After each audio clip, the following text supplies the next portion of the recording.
मंत्री आहे.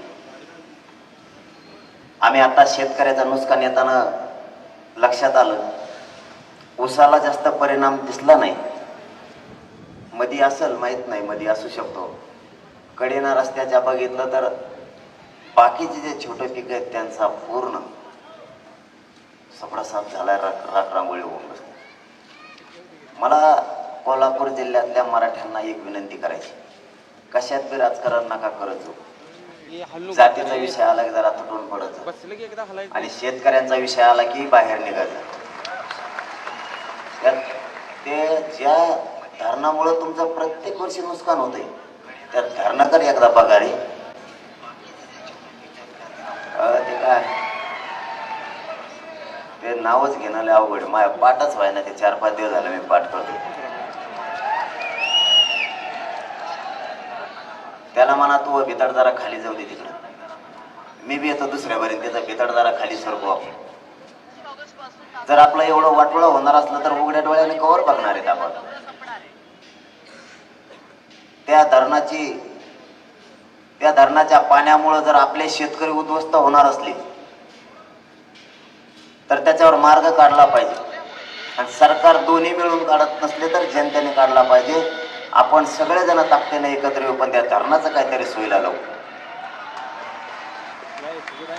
आता सरकार पंचनामे करण्यातच 2 वर्ष झाली. किती नुकसान झालं काय झालं तर दुसरा पूर येईल. पहिल्याच पुराची मिळाली की नाही काय माहित आणखी नाही. अरे मग कवर निवडून देतात यांना टाकान पाडून काय थोडी घाणले दिवस. लोक जरा जागे करा, कारण कोल्हापूर खूप संकटात सापडले. सांगली सुद्धा त्यांनाही पूर्ण पुरानं त्यांच्या शेताचा कार्यक्रम झालाय. जर आपल्या आईबापाने कष्ट केलेत आणि ते पिकच उद्ध्वस्त होणार असलं ज्याच्यामुळे होतंय त्याला ठेप्याला आणलं पाहिजे. हे आरक्षणाचा जरा विषय संपला ना, मी खरंच सांगतो, तुम्ही फक्त साथ द्या, त्या धरणाकडेच बघू आपण. मी पण येतो.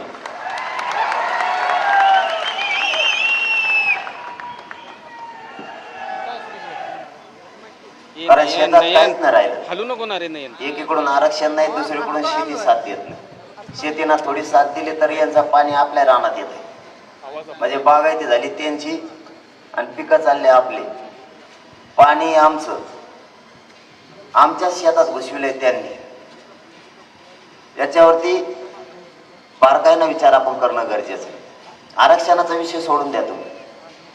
तुम्ही 10 असले का 10 लाख असले काही मनोज जरांगे आरक्षण मराठ्याला दिल्याशिवाय सोडितच नाही. आता त्याची काळजी नाही. मराठ्यांबरोबर मुस्लिमांचा धनगराचा प्रश्न बघतो, त्यांच्याही आरक्षणात हात घातला आपण. यावेळेस सरकारनं 4ही बाजून आपल्याला घेरलंय. आता 4ही बाजूनं विरोधी पक्षासहित मायमागा लावलेत त्यांनी. आता